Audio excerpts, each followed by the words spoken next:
गणित विषय का एक ग्रेड अभ्यास पुस्तिका अध्याय 2 एक चर वाले रैखिक समीकरण। हम इसमें क्या करेंगे, संख्या है तो शायद सोच में पड़ जाओगे। चलिए आज पता करते हैं कि वह कौन सी संख्या है। मान लो वह संख्या x है, उस संख्या के 6 गुने में 4 जोड़ने पे 64 प्राप्त होता है।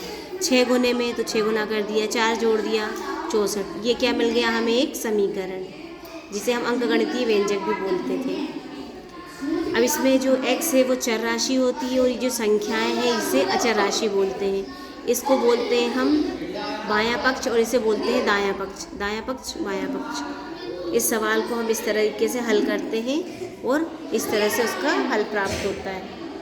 इस समीकरण में चर का वह मान जो समीकरण को संतुष्ट करता है उसे समीकरण का हल कहते हैं। जैसे कि ये है, इसमें समीकरण को हल कर रहा है 7। अगर हम यहाँ 7 रख देंगे तो दोनों तरफ बराबर हो जाएगा। यहाँ 12, 40, 1 और यहाँ पे 1। अगला हम देखते हैं गणितीय कथनों से समीकरण निर्माण। ये कथन है और इस कथन से ये समीकरण का निर्माण करते हैं। z के 6 गुने में 5 घटाने पर 7 प्राप्त होता है। z के 6 गुने 5 कम 7 प्राप्त होता है। m का चौथाई 7 से 3 अधिक है, 7 से 3 अधिक है। इस तरह से हम समीकरण प्राप्त करते हैं। समीकरण से गणितीय कथन के निर्माण, ये हमारा क्या है, गणितीय ये समीकरण है और इससे हम कथन लिख रहे हैं। x के 2 गुने से 3 घटाने पर 7 प्राप्त होता है। अब ये है, इसके लिए लिखेंगे x के चौथाई और 4 का योग 6 है। समीकरण जिसके दोनों पक्षों में 4 चर उपस्थित हो। चर का मतलब होता है ये, जिस राशि का हमें मान ज्ञात नहीं है इसे चर राशि बोलते हैं। तो समीकरण में जिसके दोनों पक्षों में चर उपस्थित हो, समीकरण में जब दोनों पक्षों में चर राशि उपस्थित हो तब हमें चर वाले पदों को किसी एक पक्ष में पक्षांतर करके समीकरण को सरल बनाकर हल ज्ञात करना पड़ता है। हम क्या करेंगे, पक्षांतर करेंगे, इसको इधर ले आएंगे तो प्लस का है माइनस का हो जाएगा, 8 प्लस का इधर आके माइनस का हो जाएगा। हल करेंगे, x का मान 2 आएगा। जैसे कौन सा गणितीय कथन समीकरण है, इसका उत्तर है ए वाला, 15 बराबर 5 धन 2x। गणितीय समीकरण में एक ये होती है चर राशि, अचर राशि और बराबर का चिन्ह और संख्या, इसे बोलते हैं गणितीय कथन का समीकरण। अगला प्रश्न, 3x धन 2 बराबर 13 में x का मान होगा 11/3। 2 जाएगा, घटा देंगे 11 जाएगा, 3 बटे में चला जाएगा 11/3। एक चर वाले रैखिक समीकरण के हल होते हैं केवल एक हल। दो संख्याओं का योग 16/7 है। यदि एक संख्या 11/7 है तो दूसरी 5/7 होगी। गुने में 15 जोड़ने पर 93 प्राप्त होता है। वह संख्या कौन सी है, 26। इसको हम हल करेंगे, बराबर के दूसरी तरफ जो है x चर उसको इधर ले आएंगे तो माइनस का आएगा, ये उधर जाएगा प्लस का हो जाएगा। 5 से 3 घटाएंगे, ये 5 से 1 घटाएंगे 4x, 5x बराबर 5/4। संख्या को 8 से भाग दिया जाता है तो परिणाम -3 प्राप्त होता है। संख्या ज्ञात कीजिए। संख्या को 8 से भाग दिया बराबर 3, -3, तो ये 8 इधर जाएगा तो x बराबर -24। रमेश ने एक संख्या सोची, उसका 2 गुना किया और उसमें 20 जोड़ा। परिणामी संख्या को 25 से भाग देने पर 4 प्राप्त होता है। वह संख्या क्या है। माना वह संख्या x है। संख्या को 2 गुना करने पे 2 का गुणा कर देंगे, उसमें 20 जोड़ने पे 20 जोड़ देंगे। परिणामी संख्या को 25 से भाग देने पर तो पूरी संख्या को 25 से भाग दे दिया बराबर 4। अब इसे हल करेंगे, 25 का इसमें गुणा हो जाएगा 100 और 2x धन 20 को हम उधर ले जाएंगे और 2x बराबर 20 उधर जाएगा तो 100 से 20 घटाएंगे 80 आएगा। फिर x बराबर 2 से भाग देंगे 80 को 40 आएगा। 2 क्रमागत गुणजों का योग 210 है, तब इसमें से छोटा गुणज क्या होगा। 2 क्रमागत गुणज बोला है 10 के, तो हमने एक मान लिया 10x, दूसरा हो गया 10x प्लस 10 बराबर 210। जब इसे हल करेंगे, कोष्ठक हटाएंगे तो 10 और 10 20 हो जाएगा और ये 10 है तो बराबर के दूसरी तरफ जाएगा, 210 से 10 घटाएंगे 200 आएगा। x बराबर 20 बराबर के दूसरी तरफ जाएगा, बटे में जाएगा, 20 से 200 को भाग देंगे तो क्या आएगा 10, x बराबर 10 आ गया तो 10x हो जाएगा 100 और 10x प्लस 10 बराबर हो जाएगा 110। x के किस मान के लिए निम्न आकार का परिमाप 186 सेंटीमीटर है। यह हमें एक आयत दिया है, इसकी लंबाई है 2x प्लस 66, चौड़ाई है 5x प्लस 6। ये लंबाई है और ये चौड़ाई है। आयत का परिमाप का सूत्र होता है आयत का परिमाप बराबर 2 कोष्ठक में लंबाई धन चौड़ाई, तो 2 ये लंबाई और ये चौड़ाई है, दोनों को जोड़ लेंगे। 5 और 2 7x हो जाएंगे और 66 और 6 72 हो जाएंगे। और आयत का परिमाप हमें 186 दिया है, 186 बराबर 2, 7x धन 12। अब कोष्टक 2 से 186 को काट देंगे तो 93 आएगा, 7x धन 72। फिर हम 72 को बराबर के दूसरी तरफ ले जाएंगे तो 93 से घटा देंगे, प्लस का है तो पक्षांतर करेंगे तो चिन्ह बदल जाएगा। 93 से 72 को घटाएंगे तो 21 आएगा, 7x बराबर 21। अब x बराबर 7 का पक्षांतर करेंगे तो बटे में चला जाएगा, 7 तियाँ 21, x का मान आ गया 3। एक बढ़ई एक पलंग को 2600 में बेचता है। इसमें प्रयोग की गई सामग्री की लागत 1100 रुपये है तथा मजदूरी 200 रुपये प्रति घंटा है।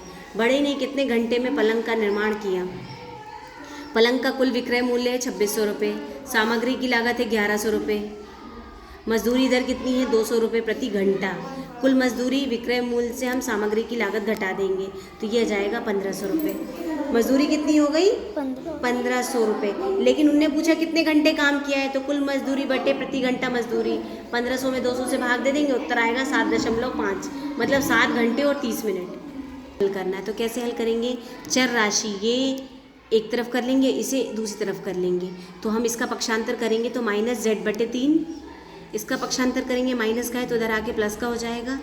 इन दोनों का हर समान करेंगे तो ऊपर नीचे 3 का गुणा करेंगे, इसमें 2 का, 3z/6 minus 2z/6 equal to 1/4 plus 1/5।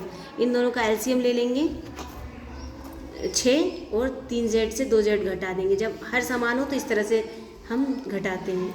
इन दोनों का एलसीएम लेंगे, 5 और 4 का 20 आएगा, यहाँ 5 धन 4, 3 से 2 घटाएंगे तो z/6 बराबर 9/20।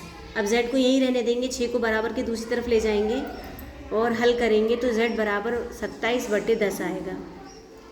अगला प्रश्न, इसे हम हल करेंगे।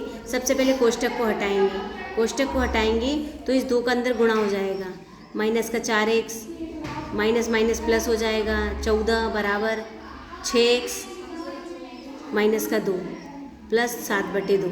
अब हम क्या करेंगे? x वाले को इधर लाएंगे, ये 5x था, 4x घटा देंगे तो x बचेगा, ये वाला इधर आएगा तो माइनस का हो जाएगा, और इसको हम बराबर के दूसरी तरफ ले जाएंगे तो ये माइनस का हो जाएगा, और माइनस का 2 पहले से ही है, माइनस का 2 धन 7/2 माइनस का 14, तो 6 से x घटाएंगे तो माइनस का 5x आएगा, बड़ी संख्या का चिन्ह आता है, और यहाँ पे 14 और 2 जुड़ जाएंगे तो माइनस का 16 धन 7/2।